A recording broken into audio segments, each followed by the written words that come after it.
اعوذ باللہ من الشیطان الرجیم بسم اللہ الرحمن الرحیم قل اعوذ برب الفلق من شر ما خلق ومن شر غاسق اذا وقب ومن شر النفاثات في العقد ومن شر حاسد اذا حسد صدق اللہ العظیم۔ گزشتہ کل ہم نے سورہ اخلاص کی تفسیر دیکھی، اس میں توحید کا بیان تھا۔ اللہ تبارک و تعالیٰ کی مکمل معرفت حاصل ہونے والی صورت ہے کہ ایمان والے کا دل اس صورت کے وجہ سے، تلاوت کی وجہ سے، غور و فکر کی وجہ سے خالص اللہ تبارک و تعالیٰ کی معرفت سے پر ہو جاتا ہے۔ اب اس کے بعد سورہ فلق، سورۃ الفلق مدنی صورت ہے، یعنی ہجرت کے بعد آپ صلی اللہ علیہ وسلم پر یہ صورت نازل ہوئی۔ ترتیب کے لحاظ سے 113 نمبر ہے، نزول کے اعتبار سے 20واں نمبر ہے۔ اب یہ جو دونوں صورتیں ہیں، آخری دونوں صورتیں سورہ فلق اور سورہ ناس، ان کو معوذتین کہا جاتا ہے، معوذتین۔ اور راجح قول یہی ہے کہ یہ دونوں صورتیں ایک ساتھ نازل ہوئی۔ یہ جو 11 آیتیں ہیں مکمل، یہ 11 آیتیں ایک ساتھ نازل ہوئی۔ اس کے پس منظر میں واقعہ ہے، اس واقعے کے بعد یہ دونوں صورتیں ایک ساتھ نازل ہوئی۔ اب پورے قرآن کے ساتھ بھی کیا ہے، ان کا ربط اور تعلق یہ بنتا ہے کہ پورے قرآن میں حق کی تعلیمات اور صراط مستقیم جیسی دولت کا بیان ہوا۔ پورے قرآن میں حق کی تعلیمات کا ذکر ہوا اور صراط مستقیم اس کا بیان ہوا۔ اب آخری میں یہ دو صورتیں اس لیے لائے کہ بھائی جتنے بھی شر کی چیزیں ہیں، مضر چیزیں ہیں، دشمن ہے، شیطان ہے، حق کی تعلیمات سے روکنے والی چیزیں ہیں، ان تمام چیزوں سے پناہ مانگنے کا ان دونوں صورتوں میں ذکر ہے، اس لیے ان دونوں صورتوں کو پورے قرآن کے آخر میں لائے۔ دوسرا یہ ہے کہ بھائی سورہ اخلاص میں خالص اللہ کی توحید کا ذکر تھا، اور ہم نے اس صورت میں دیکھے کہ اللہ تبارک و تعالیٰ کے اندر بہت ساری صفتیں تھیں۔ احد ہے، یکتا ہے، اکیلا ہے، کسی کا محتاج نہیں ہے، نہ اس کی کوئی اولاد ہے نہ وہ کسی کی اولاد ہے، اور اس کے برابر بھی کوئی نہیں ہے۔ تو جب اتنی ساری صفتیں اللہ تبارک و تعالیٰ کے اندر ہم نے اس میں پڑھی، تو سورہ فلق میں لا کر کے یہ پیغام دیا جا رہا کہ جب بھی تمہارے اوپر کوئی بھی تکلیفیں آئے یا کوئی بھی پریشانیاں آئے، مصیبتیں آئے، بلائیں آئے، بیماریاں آئے، تو پھر اسی اللہ کی طرف رجوع کرنا چاہیے جس کے اندر بہت ساری صفات ہیں۔ اس لیے سورہ اخلاص کے بعد سورہ فلق یہ لے کر کے آئے۔ ربط سمجھ میں آ گیا کہ بھائی اس میں اللہ تبارک و تعالیٰ کی توحید کا ذکر تھا، بے نیاز ہے، کسی کا محتاج نہیں، تو آگے جا کر کے اس کے اندر بہت ساری تکلیفیں بیان کی، تو ان تکلیفوں میں بھی اسی اللہ کی طرف رجوع کرنا چاہیے جو کیا ہے، بے نیاز ہے، محتاج نہیں کسی کا۔ اس لیے سورہ اخلاص کے بعد سورہ فلق کو لے کر کے آئے۔ اس کا ترجمہ ایک مرتبہ ہم دیکھ لیں گے۔ بسم اللہ الرحمن الرحیم، شروع کرتا ہوں اللہ کے نام سے جو بے حد سب پر مہربان نہایت رحم کرنے والا ہے۔ قل اعوذ برب الفلق، اے نبی جی آپ کہیے کہ میں صبح کے رب کی پناہ میں آیا ہوں، صبح کے رب کی پناہ میں آیا ہوں، من شر ما خلق، تمام مخلوق کے شر سے، تمام مخلوق کے شر سے، ومن شر غاسق اذا وقب، اور رات کی تاریکی سے بھی جب کہ وہ تاریکی چھا جائے، رات کی تاریکی سے جب کہ وہ تاریکی چھا جائے، ومن شر النفاثات فی العقد، اور ان عورتوں سے جو گروہوں میں، جو گاٹوں میں پھونک مارتی ہے، ان عورتوں سے بھی پناہ میں آتا ہوں، ومن شر حاسد اذا حسد، اور حاسدین کے حسد سے بھی اے اللہ میں تیری پناہ میں آتا ہوں۔ اب یہ تو اس کا ترجمہ تھا۔ اس کا شان نزول اور ایک ایک آیت کی جب تفسیر آئیں گی تو ساری بات سمجھ میں انشاءاللہ آ جائیں گی۔ اس کا شان نزول یہ ہے کہ اللہ کے نبی کے زمانے میں ایک آدمی تھا یہودی، مسلمان ہو گیا تھا لیکن منافق تھا۔ ظاہری طور پر سو مسلمان تھا لیکن اندر سے کیا تھا؟ منافق تھا، یہودی تھا۔ بس اسلام لانے کا اس نے کیا کیا تھا؟ ڈھونگ اختیار کیا تھا۔ پہلے زمانے میں اللہ کے نبی کی ہجرت کرنے سے پہلے مدینہ منورہ میں، پورے مدینہ میں یہودیوں کا راج تھا۔ چاہے وہ تجارت میں دیکھو، تجارت کی منڈی میں بھی کس کا راج؟ یہودیوں کا راج۔ یعنی کوئی تجارتی قافلہ، کوئی تجارت کا غلہ سامان بھی آ رہا ہے تو یہودیوں کی پرمیشن سے سب ہوتا تھا تجارت میں۔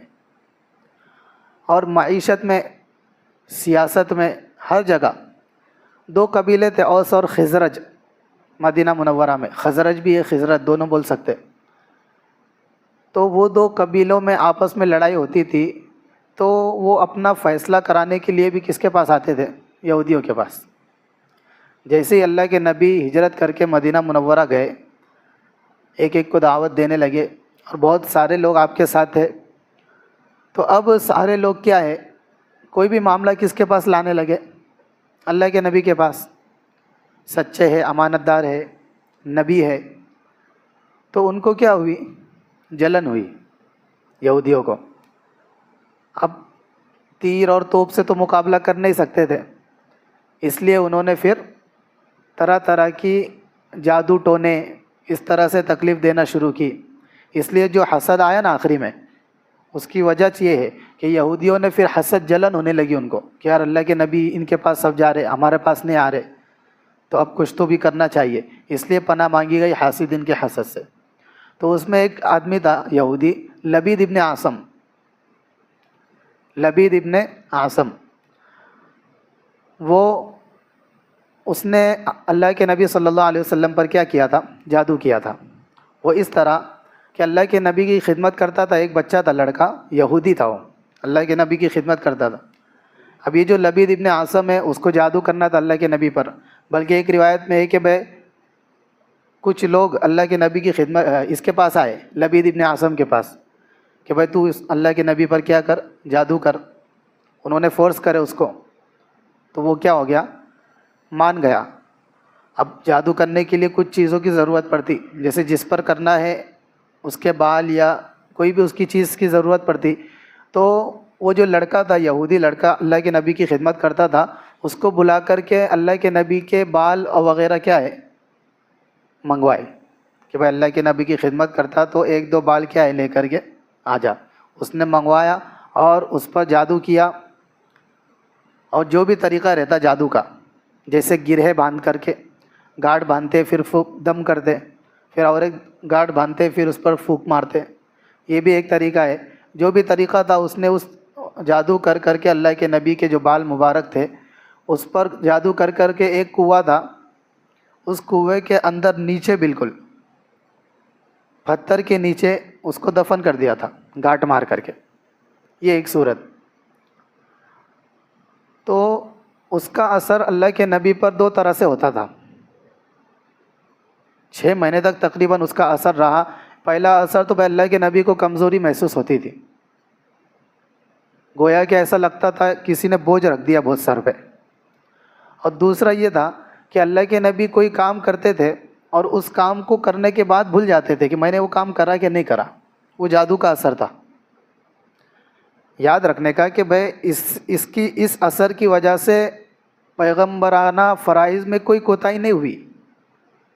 اور یہ اصول ہے کہ بھائی جسمانی اعضاء پر تو جادو کا اثر ہو سکتا نبی پر، لیکن اس کے فرائض پر، ذہن پر اس کا اثر نہیں ہوتا۔ ایسا نہیں ہوگا کہ بھائی نماز بھی چھوٹ جا رہی، دعوت دینا چھوڑ دے رہے، یہاں تک اثر نہیں ہوگا جادو کا۔ ہاں جسم میں تکلیف ہوں گی، وہ آگے میں بتاؤں گا کہ بھائی نبی پر بھی جادو کیسے کیا ہوا، مطلب ہو سکتا ہے کہ نہیں ہو سکتا، وہ آگے آئیں گی بات۔ ابھی شان نزول سن لو۔ اب یہ ایسا معاملہ ہوا، اس نے اثر کیا۔ اب کیا ہوتا تھا، کمزوری محسوس ہوتی تھی اور اس کے بعد بھول جاتے تھے اللہ کے نبی کہ بھائی کوئی کام کیے اور اس کے بعد کام کرنا بھول جاتے تھے۔ کہ بھائی یار میں نے وہ کام کیا یا نہیں کیا. تو 6 مہینے تک اس کا اثر رہا. پھر ایک مرتبہ اللہ کے نبی نے خواب میں دیکھے, پتہ نہیں تھا کس نے کیا کیا کیا. اللہ کے نبی کو خواب آیا, 2 فرشتے آئے, ایک سر کی طرف ایک پیر کی طرف. وہ پیر والا فرشتہ پوچھنے لگا دونوں میں سے ایک دوسرے کو کہ بھائی یہ جو شخص لیٹے ہیں ان کو کیا ہوا؟ تو دوسرے نے جواب دیا کہ بھائی ان پر جادو ہو گیا. تو واپس اس نے پوچھا کہ بھائی کس نے جادو کیا, کس نے جادو کیا, کس کے جادو کا اثر ہے؟ تو اس نے بتایا کہ بھائی لبید ابن عاصم جو یہودی ہے, منافق ہے, اس نے ان پر کیا ہے اثر کیا, جادو کیا. اب جادو کی چیز کیا ہے, وہ جو اثر انداز چیز, تو وہ بھی بتایا گیا اس خواب میں کہ بھائی ایک کنواں ہے, اس کنویں کے نیچے, وہ پتھر کے نیچے کیا ہے وہ اثر موجود ہے. تو اس طرح کیا ہے اللہ کے نبی کو ساری چیزیں بتائی گئی خواب میں. ایک روایت میں ہے کہ حضرت جبرائیل آئے اور سارا واقعہ بتا کر گئے, کس نے جادو کیا, کہاں ہے, اور کیا کیا معاملہ ہوا. دوسری ایک روایت میں یہ ہے کہ بھائی اس کی دونوں بیٹیاں, لبید ابن عاصم, اس کی 2 بیٹیاں تھیں, وہ بھی کیا کرتی تھی, اس کا ساتھ دیتی تھی. بلکہ ایک روایت میں ہے کہ انہوں نے کیا ہے, وہ دونوں نے ہی اللہ کے نبی پر جادو کیا, تینوں نے مل کے خلاصہ. تو اس طرح خواب میں بتایا گیا. ایک روایت میں ہے کہ اللہ کے نبی خود گئے اس کنویں میں, اور ایک روایت میں ہے کہ حضرت علی, حضرت عمار, حضرت زبیر, یہ 3 صحابی کو اللہ کے نبی نے بھیجا کہ جاؤ جا کر کے ایک کنواں ہے, اس کنویں میں تم کو ایسی ایسی چیز ملیں گی. حضرت علی یہ صحابی فرماتے ہیں کہ ہم گئے اس کنویں میں جا کر کے ہم نے وہ چیز نکالنا چاہیے.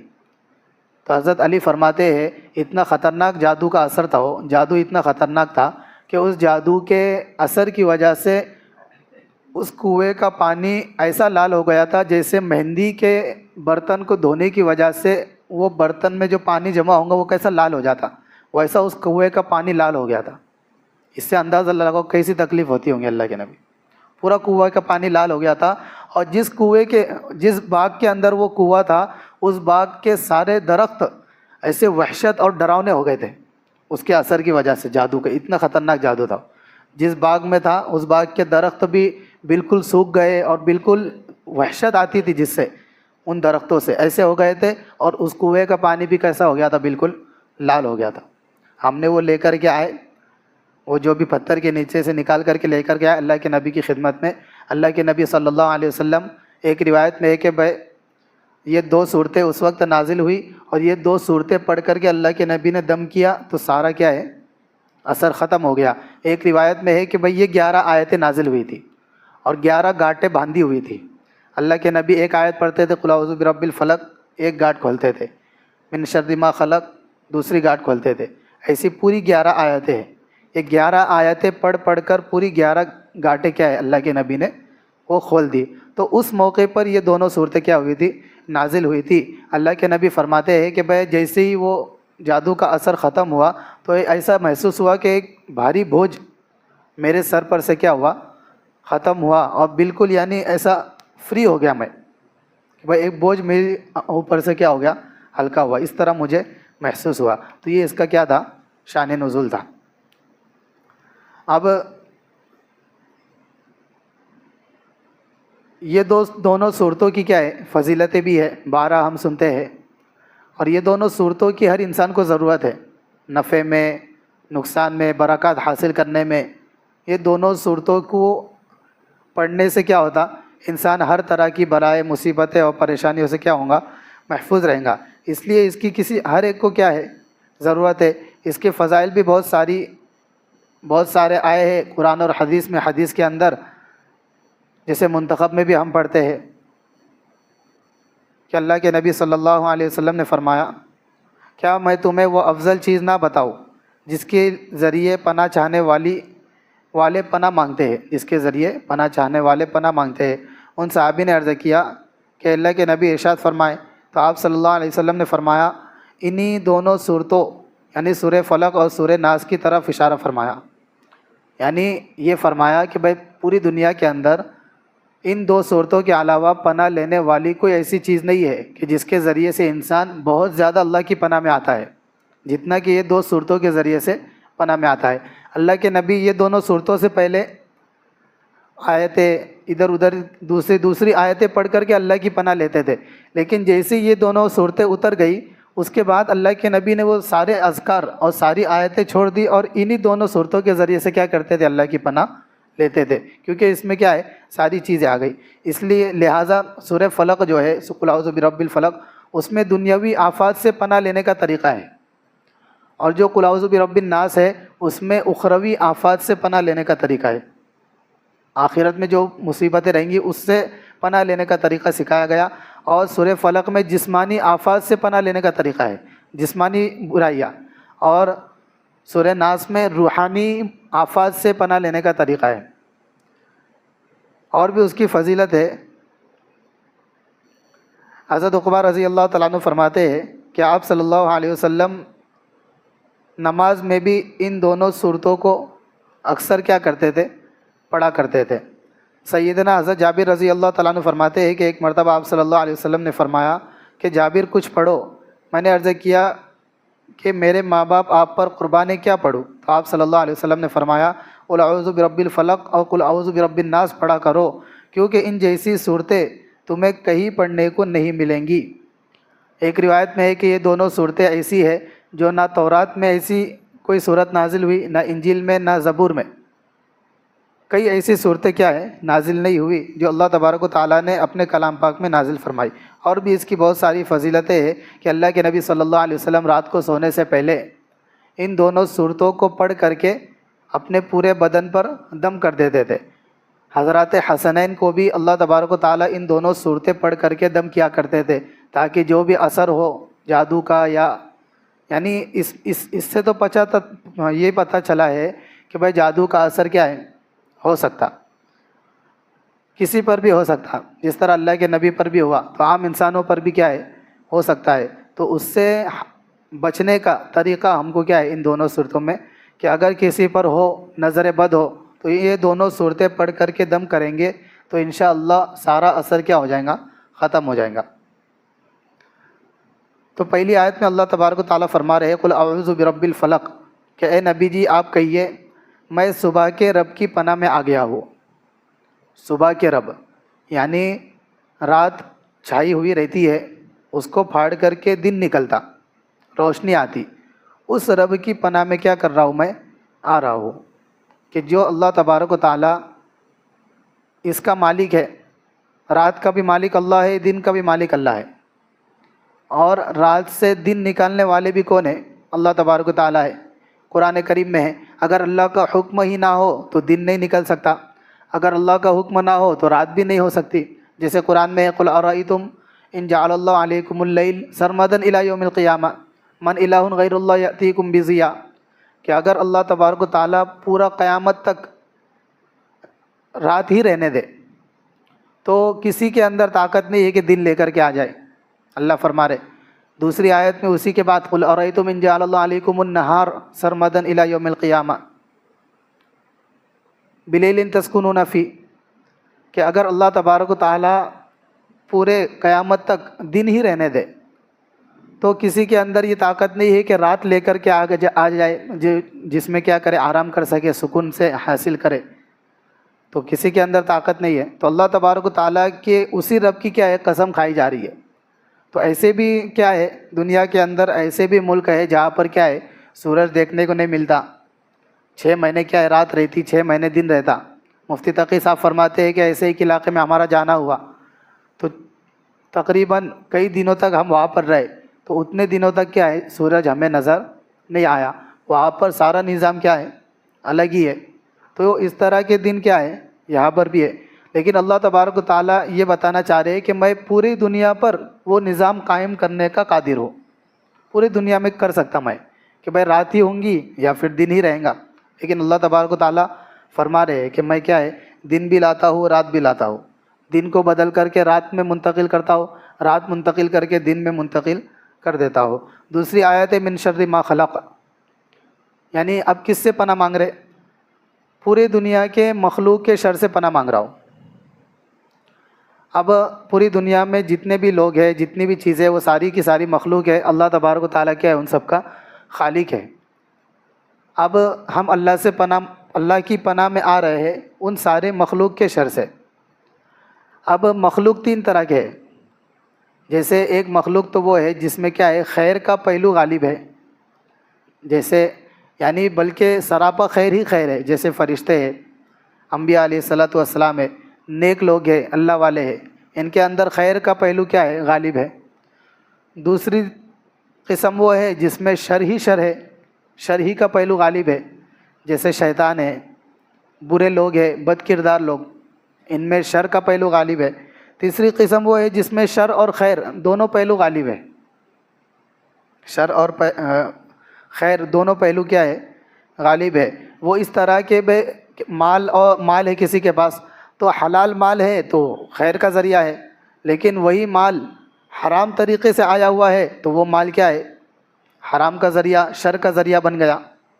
جس طرح اولاد ہے تو اولاد خیر کا ذریعہ بھی ہو سکتی ہے اور شر کا پہلو بھی اس میں ہو سکتا، خیر کا پہلو بھی ہے۔ خیر کا پہلو اس طرح کہ اگر نیک ہوں گی تو ہمارے لیے دعائیں بھی کریں گی، ماں باپ کے لیے۔ اولاد ہے تو وہ جتنی بھی عبادتیں کریں گی تو صرف اس کو ثواب نہیں ملیں گا، جس کی وجہ سے وہ اس عبادت پر آیا وہ ذریعہ کون رہتے ہیں ماں باپ رہتے، تو خیر کا پہلو بھی مل سکتا۔ اسی طرح شر کا پہلو بھی ہے کہ بھائی اولاد تو ہے لیکن کیا نافرمان ہے، ہمارے جانے کے بعد نہ دعا کر رہے ہیں نہ تلاوت کر کے ایصال ثواب کر رہے ہیں، تو شر کا پہلو بھی ہے۔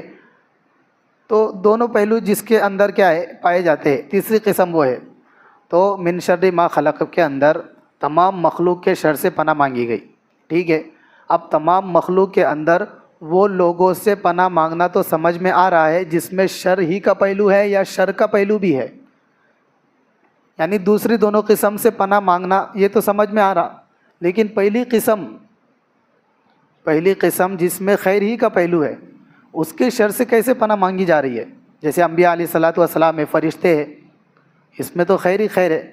سمجھ میں آیا؟ سوال یہ پیدا ہو سکتا کہ پہلی قسم میں تو خیر ہی خیر ہے تو اس کے شر سے کیسے پناہ مانگ رہے؟ من شر ما خلق میں تو سب لوگ آ گئے، انبیاء بھی آ گئے، تو اس کا جواب یہ ہے کہ انبیاء علیہ الصلاۃ والسلام کی ذات کی شر سے پناہ نہیں مانگی جا رہی، بلکہ انبیاء علیہ الصلاۃ والسلام کی نافرمانی کے شر سے پناہ مانگی جا رہی ہے۔ کہ بھائی ایسا ہوتا نا کہ بھائی نبوت کی، اللہ کے نبی کی یا کوئی نبی کی رسالت کا اگر کوئی انکار کر دے تو یہ سب سے بڑا شر ہے، تو یہ جو رسالت کا انکار ہے اس کے شر سے پناہ مانگی جا رہی ہے کہ اللہ اس چیز سے حفاظت فرما کہ بھائی نبوت کی رسالت کا میں انکار کر دوں، اس سے میری حفاظت فرما۔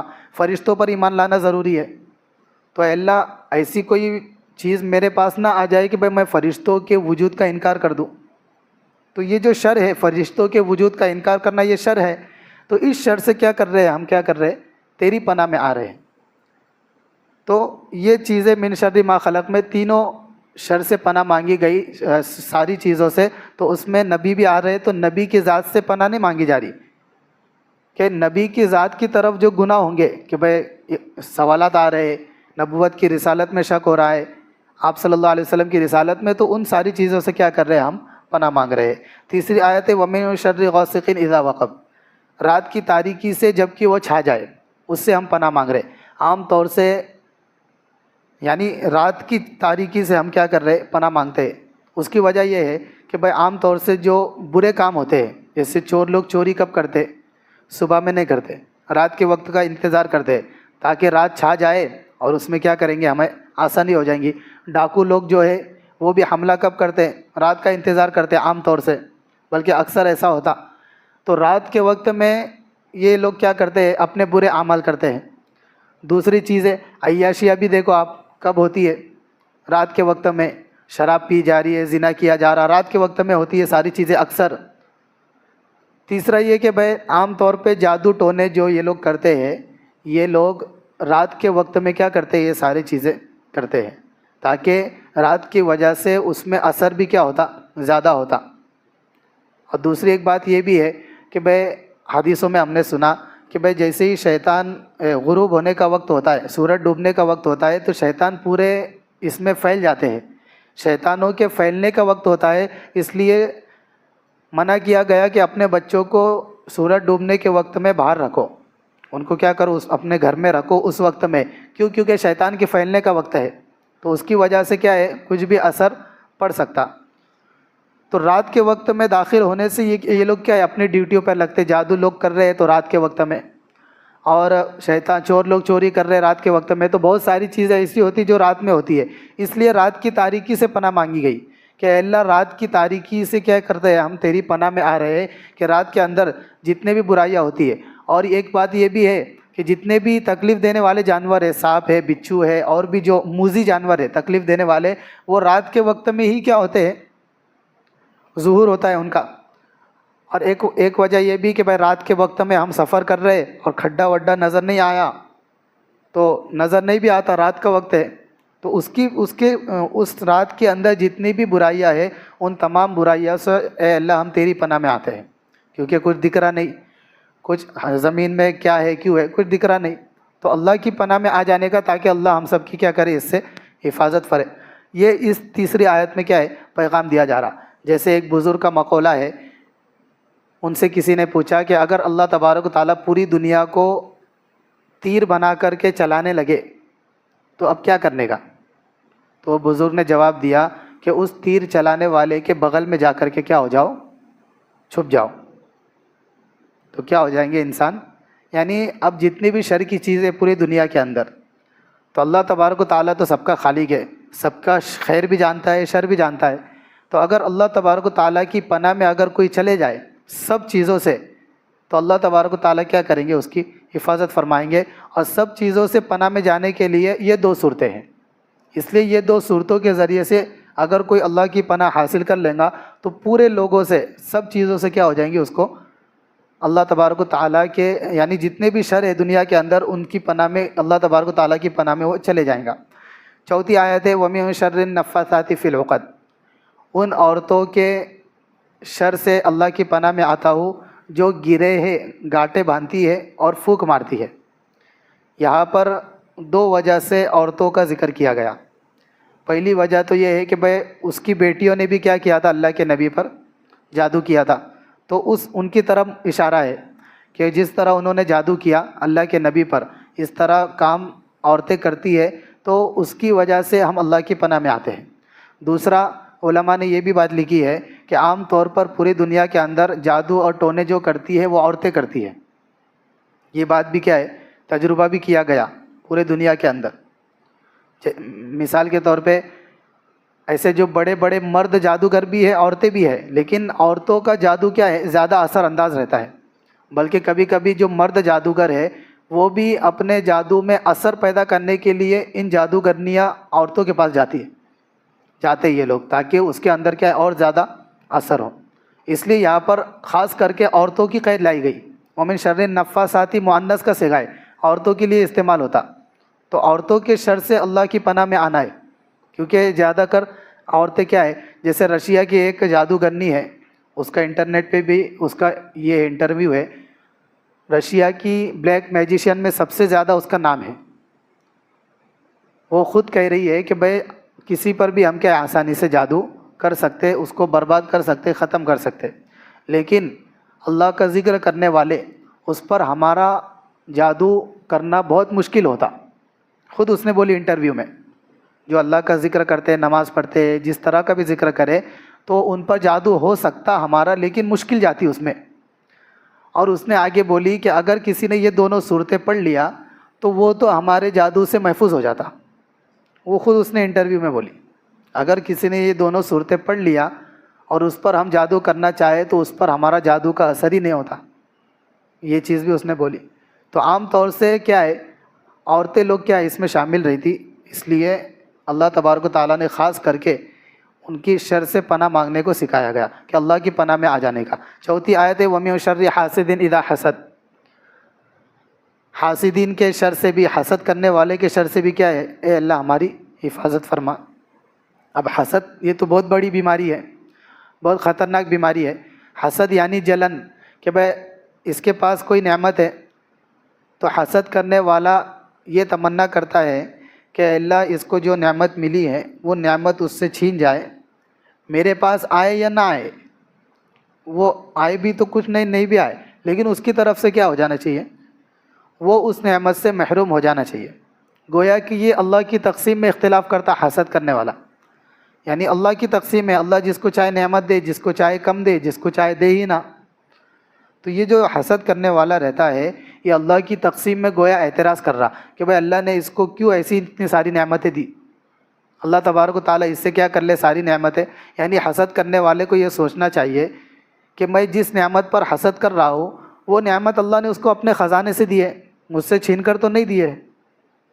اگر مجھ سے چھین کر دیے ہوتے تو پھر میرا حسد کرنا صحیح رہا ہوتا۔ اللہ تبارک و تعالیٰ نے وہ نعمتیں اس کو اپنے خزانے سے دی ہے، تو میرا حسد کر کے کیا ہے، کیونکہ اللہ کا خزانہ ہے، جس کو چاہے اپنے خزانے میں سے دے۔ اور یہ حسد ایسی بیماری ہے، یعنی ایسا گناہ ہے کہ پوری دنیا کے اندر، دنیا بننے سے پہلے آسمان میں تھے سب ہم، تو آسمان کے اندر سب سے پہلا گناہ جو ہوا وہ حسد کی وجہ سے ہوا۔ وہ کیسے؟ حضرت آدم علیہ السلام کو اللہ نے پیدا کیے، مٹی سے بنائے، اب سب فرشتوں کو سب کو حکم دیا کہ بھائی ان کو کیا کرو، سجدہ کرو۔ ایک انسان نے، ایک فرشتے نے، ایک انسان نے کیا ہے، سجدہ نہیں کیا، ایک مخلوق نے، ابلیس نے۔ کیا وجہ تھی؟ حسد تھا کہ ہم آگ سے بنے، یہ مٹی سے ابھی آئے، مٹی سے بنائے اور ان کو سجدہ کرنے کا۔ آگ اوپر جاتی، مٹی زمین کے اندر نیچے جاتی، پورا قرآن میں ہے۔ تو ہم لوگ اوپر رہنے والے لوگ ہیں، تو مجھے سجدہ کرنے کا حکم رہنے مانگتا تھا، اس کے اندر کیا ہے ایسا کچھ؟ تو حسد کی وجہ سے پوری دنیا کے اندر جیسی دنیا بنی، سب سے پہلی اللہ کی نافرمانی جو ہوئی آسمان میں وہ حسد کی وجہ سے ہوئی۔ اور زمین جیسی، زمین پہ آ گئے اب سب حضرت آدم علیہ السلام کے بعد، اب زمین پر بھی سب سے پہلا جو اللہ کی گناہ ہوا، اللہ کی نافرمانی ہوئی، وہ بھی حسد کی وجہ سے ہوئی۔ حابیل اور قابیل کا واقعہ، یعنی حابیل نے قابیل کو کیا کر دیا تھا، قابیل نے حابیل کو قتل کر دیا تھا حسد کی وجہ سے، کہ بھئی یہ عورت، اس کا نکاح میں ایک عورت کی وجہ سے اس نے اس کو کیا کر دیا تھا، وہ پورا واقعہ ہے، لیکن اس کی وجہ کیا تھی؟ حسد تھی۔ تو اتنا بڑا گناہ ہے کہ اللہ کی نافرمانی جو ہو رہی ہے حسد کی وجہ سے، آسمان میں بھی اور دنیا کے اندر بھی۔ حسد کرنے والے کا کیا ہے، حسد نیکیوں کو ایسے کھا جاتی ہے جیسے آگ سوکھی لکڑی کو کھا جاتی ہے۔ حسد گویا کہ ایک برائی نہیں ہے، بلکہ پورے دین کو ختم کرنے والی ہے۔ حسد انسان کے پورے دین کو موڑنے والی ہے، یعنی جیسا استورا بالوں کو ختم کر دیتا، ایسے نیکیوں کو حسد کیا کر دیتا، ختم کر دیتا۔ اب یہ پتہ نہیں چلتا، اب جب تک حسد کرتے رہیں گے کہ بھائی اس کی یہ نعمت ختم ہو جائے، چھین جائے، تو اس کو تو کوئی نقصان نہیں ہو رہا۔ یہ جو حسد کرنے والا ہے یہ بھی کیا ہے، اندر اندر یعنی آگ کے اندر خود ہی بھنتے رہتا، جلتے رہتا۔ اس لیے ان ساری چیزوں سے کیا ہے، پناہ مانگی گئی۔ اب دیکھو دونوں صورتیں ایک ساتھ نازل ہوئی۔ پہلی صورت میں اعوذ ایک مرتبہ ہے، سورہ فلق میں اعوذ ایک مرتبہ ہے، اور 3 چیزوں سے پناہ مانگی گئی۔ من شر ما خلق، شر غاسق اذا وقب۔ من شر ما خلق اس کو الگ رکھو، کیونکہ اس میں تمام مخلوق کے شر سے پناہ مانگی گئی۔ آگے شر غاسق اذا وقب، ایک رات کی تاریکی سے، دوسرا شر النفاثات فی العقد، عورتوں کے شر سے۔ اس میں مرد بھی آ گئے، ہاں کیا ایسا نہیں کہ بھائی عورتیں جادو کر رہی تو ان سے، کبھی مرد بھی اگر کر رہا تو پھر وہ بھی کیا ہے، گنہگار ہوں گا، اس کے بھی شر سے ہم کیا ہے، پناہ میں آ رہے ہیں۔ اور تیسرا ہے حاسدین اذا حسد، ایک مرتبہ اعوذ لائے، اللہ کی پناہ میں آنا ایک مرتبہ ہے، اور 3 چیزوں سے پناہ مانگی گئی۔ جو دوسری صورت ہے قل اعوذ برب الناس، اس میں اعوذ برب الناس، ملک الناس، الہ الناس، 3 مرتبہ اللہ کی پناہ مانگی گئی۔ 3 مرتبہ، یہاں پر ایک مرتبہ اللہ کی پناہ ہے، یہاں پر 3 مرتبہ اللہ کی پناہ ہے، اور اس کے بعد ایک ہی چیز سے کیا ہے، پناہ مانگی جا رہی ہے، شیطان کے شر سے کیا ہے، اس صورت میں پناہ مانگی جا رہی ہے۔ یہاں پر 3 چیزوں سے پناہ مانگی گئی، ایک مرتبہ اعوذ ہے، یہاں پر 3 مرتبہ گویا کہ اعوذ ہے، اور ایک ہی چیز سے پناہ مانگی جا رہی ہے۔ اس کی وجہ یہ ہے کہ جو پہلی صورت میں جو ہے 3 چیزوں سے جو پناہ مانگی گئی، اس کا نقصان جسم پر ہوتا ہے اور دنیا میں ہوتا ہے، دین کا اتنا کوئی نقصان نہیں ہوتا۔ جو دوسری صورت ہے اس میں شیطان کے شر سے پناہ مانگی گئی۔ شیطان جو ہے تو انسان کا، مسلمان کے دین کا دشمن ہوتا ہے، تو اس سے پتہ چلا کہ دین کی حفاظت جان مال کی حفاظت سے مقدم ہے۔ اپنے دین کی حفاظت کرنا اپنے جان مال کی حفاظت کرنے سے مقدم ہے، اس لیے کہ پہلی صورت میں جن چیزوں سے پناہ مانگی گئی وہ جسمانی تکلیفیں ہوتی ہے، اس سے حسد کرنے والا جسم کو تکلیف دے سکتا، جادو کرنے والا جسم کو تکلیف دے سکتا، جادو کرتا، اور رات کی تاریکی میں کس کو تکلیف ہوں گی؟ اپنے جسم کو تکلیف ہوں گی. لیکن یہاں پر 3 مرتبہ اللہ کی پناہ، اعوذ اعوذ اعوذ، اور شیطان کے شر سے. کیوں؟ کیونکہ شیطان کیا کوشش کرتا ہے کہ بھئی کسی طرح اس کا دین کیا ہو جائے، ختم ہو جائے. اس لیے یہ بھی سمجھ میں آیا کہ دین کی حفاظت مقدم ہے. دوسرا ایک پہلو یہ ہے کہ آپ صلی اللہ علیہ وسلم پر بھی جادو کا اثر ہوا، تو اسباب طبعیہ میں سے ہے. جادو کا اثر ہونا اسباب طبعیہ میں سے ہے. یعنی جیسے سردی کا موسم آتا تو ہر ایک آدمی کو ٹھنڈی لگتی، چاہے وہ نیک ہو برا ہو، چھوٹا بچہ ہو بڑا ہو جوان ہو، سب کو کیا ہے ٹھنڈی لگتی، چاہے ولی کیوں نہ ہو. تو اسی طرح نبی کو بھی کیا ہے ٹھنڈی لگتی. جیسے ہے روایتوں میں ملتا، گرمی کا موسم آئے تو سب کو کیا ہے گرمی ہوتی ہے، نبی کو بھی کیا ہوتی ہے گرمی ہوتی ہے. تو جادو کا اثر ہونا یہ بھی اسباب طبعیہ میں سے ہے.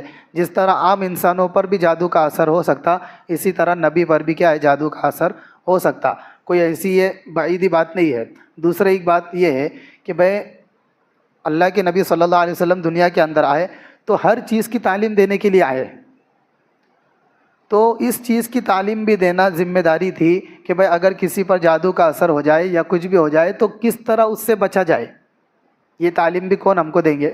اللہ کے نبی. اس لیے یہ واقعہ ان کے ساتھ کرایا گیا، جادو کا اثر کرایا گیا، تاکہ امت کو تعلیم ملے کہ بھئی جب بھی ایسا کچھ واقعہ تمہارے ساتھ ہو تو ان 2 صورتوں، اب یہ 2 صورتوں کو بھی تو نازل کرنا تھا، تو نبی کی ذات پر ہی یہ 2 صورتیں نازل ہو سکتی ہے. اس لیے یہ سارا واقعہ کیا گیا اور اللہ کے نبی پر یہ دونوں صورتیں کیا ہیں نازل کی گئی. ایک وجہ یہ ہے کہ بھئی جو لوگ اللہ کے نبی کو نور کہتے ہیں ان کا بھی کیا ہو جائے رد ہو جائے کہ بھئی اللہ کے نبی نور نہیں ہے بلکہ کیا ہے بشر ہے، انسان ہے اپنے جیسے. یعنی ایک بہت بڑا طبقہ وہ بھی ہے جو بشر نہیں کہتا ہے، بلکہ جو لوگ اللہ کے نبی کو انسان کہتے ہیں ان پر اعتراض کرتا ہے کہ تم انسان بول رہے. حالانکہ اپنا عقیدہ ہے کہ اللہ کے نبی کیا تھے انسان تھے، اپنے جیسے بشر تھے. تو جادو کے اثر سے بھی کیا ہے سمجھ میں آ رہا کہ بھئی انسانی ہے. جس طرح گرمی لگ رہی سردی لگ رہی تو انسان ہونے کی وجہ سے جادو کا اثر بھی کیا ہے ان پر ہو سکتا ہے. تو ان لوگوں کا رد ہو گیا کہ بھئی جو اللہ کے نبی کو انسان بشر نہیں مانتے. حالانکہ اللہ کے نبی خود کہہ رہے انما انا بشر، قرآن کی آیت ہے، لیکن پھر بھی انکار کرنا گویا کہ قرآن کی آیت کا انکار کرنا ہے. تو اسباب طبعیہ میں سے ہے جس کو چاہے کیا ہے وہ اثر ہو سکتا ہے. ایک چیز یہ بھی سمجھ میں آئی شان نزول سے کہ اللہ کے نبی صلی اللہ علیہ وسلم کو جب پتہ چلا جادو کا اثر ہوا اور جادو دور بھی ہو گیا، جو بھی اثر تھا، اللہ کے نبی کو نام بھی بتا دیا گیا تھا کہ بھئی فلاں یہودی نے کرا، فلاں منافق نے کیا. تو اللہ کے نبی چاہتے تو صحابہ سے کہہ کر کے اس کو ختم کر دیتے کہ بھئی اللہ کے نبی بادشاہ ہے اور بادشاہ پر جادو کیا اور معلوم پڑ گیا پکڑے گیا تو اس کا کیا حال ہوگا، کیا حال کرنا چاہیے. لیکن اللہ کے نبی نے فرمایا کہ بھئی میں نے اس کو کیا کر دیا معاف کر دیا. جب سارا شر میری طرف سے ختم ہو گیا، اس نے جو کیا تھا تو وہ برائیاں ختم ہو گئی، تو میں پھر کیوں اس سے بدلہ لوں، کیوں میں یہ ایسا کام کروں جس سے کیا ہے فساد ہو. تو اللہ کے نبی نے اس کو کیا کر دیا معاف کر دیا. یہ بھی پہلو ملا کہ بھئی معافی کرنے کا پہلو، معافی کرنے کا جذبہ ہمارے اندر ہونا چاہیے. بلکہ حضرت عائشہ کی روایت ہے، حضرت عائشہ فرماتی ہے کہ اللہ کے نبی آپ کو پتہ ہے کہ بھئی اس نے آپ پر جادو کیا اور کتنی بری چیز ہے، تو آپ صحابہ سے کہہ کر کہ کیوں اس کو قتل نہیں کروا دیتے. تب اللہ کے نبی نے جواب دیا کہ بھئی جب میرے طرف سے ساری برائیاں ختم ہو گئی، جو اثر وثر تھا جو سب ختم ہو گیا، تو اب میں کیوں کیا کروں اس سے بدلہ لوں. تو اللہ کے نبی نے اس کے بعد وہ آپ کے سامنے آتا جاتا بھی تھا، آپ کی مجلسوں میں بھی آتا تھا، لیکن اللہ کے نبی نے کبھی ایسا اظہار بھی نہیں کرے کہ یار تو نے میرے کو معلوم پڑ گیا بھائی تو نے میرے پہ جادو کرا تھا. ایسا اظہار بھی نہیں کرے کہ جس کی وجہ سے اس کو پتہ چلے. کہ کبھی کبھی ایسا ہوتا کہ بھائی سامنے والے کو معلوم پڑ گیا ہوا ہے کہ یار اپن نے اس کے ساتھ برا کرے تو اس کے سامنے بھی نہیں آتا. اللہ کے نبی نے پوری زندگی اس کو سامنے آتا تھا، بیٹھتا تھا، سب کرتا تھا، لیکن ایسا کبھی محسوس ہونے نہیں دیے کہ بھائی اس نے میرے اوپر جادو کیا تھا، تو نے میرے ساتھ برائی کیا تھا. تو یہ اللہ کے نبی کا کیا ہے اخلاق کا انداز تھا، اخلاق حمیدہ تھے کہ بھائی اللہ کے نبی صلی اللہ علیہ وسلم نے اتنی برائی کرنے والے کو بھی کیا کر دیے معاف کر دیے. یہ بھی سبق ہمیں ملا ان دونوں صورتوں سے. تو یہ سورہ فلق حالانکہ نازل تو دونوں ایک ساتھ ہوئی، لیکن دونوں کو الگ الگ کر کے لکھا گیا اور دونوں ایک ساتھ نازل ہوئی، لیکن بسم اللہ کے فرق سے ہی نازل ہوئی تھی. نازل ہوئی ایک ساتھ، لیکن اس کے شروع میں بھی بسم اللہ ہے اور اس کے بعد سورہ اعوذ برب الناس میں بھی بسم اللہ کے ساتھ نازل ہوئی. تو 11 صورتیں ایک ساتھ ہے لیکن بسم اللہ کے فرق کے ساتھ ہے. تو یہ تھی اس کی کیا ہے شان نزول، تفسیر اور تشریح. ایک مرتبہ ترجمہ دیکھ لیں گے.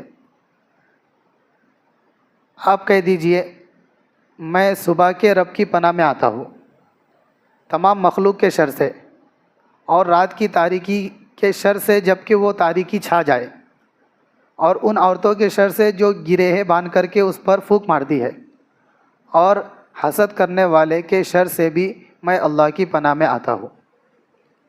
اللہ تبارک و تعالیٰ کہنے سننے سے زیادہ عمل کرنے کی توفیق عطا فرمائے. آخر دعوانا ان الحمد للہ رب العالمین.